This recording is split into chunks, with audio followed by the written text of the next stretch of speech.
Patay ang isang lalaki sa Davao City matapos pagbabarilin ng hindi pa nakikilalang salarin. Posible umanong paghihiganti ang motibo sa pagpatay sa biktima na miyembro daw ng Gun for Hire group. Yan at iba pang balita sa Mindanao, hatid ni Sheila Vergara Rubio. Dead on the spot ang lalaking ito matapos barilin sa ulo sa harap ng isang pawn shop sa Barangay Sasa sa Davao City. Ayon sa pulisya, pababa na sana sa kanyang motorsiklo ang biktima nang bigla siyang barilin ng salarin na nakamotorsiklo rin. Agad na tumakas ang salarin.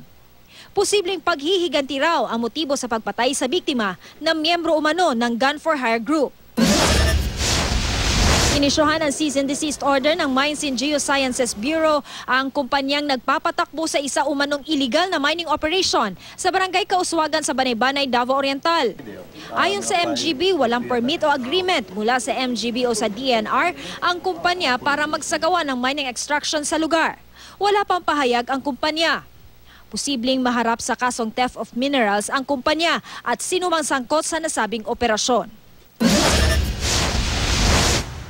Naka-alerto ngayon ang mga otoridad sa ARMM sa posibleng pagragasan ng baha matapos ang magdamag na pag-ulan doon.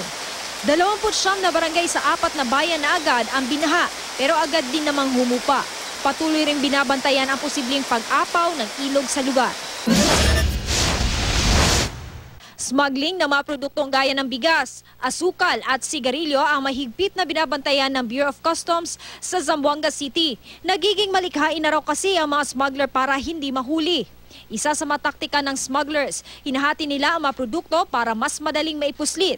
Inispeksyon din ng NFA ang mahigit 200,000 sako ng imported na bigas na smuggled umano. Galing daw ang mabigas sa Jensan at dadalhin sana sa Holosulu at Zamboanga City.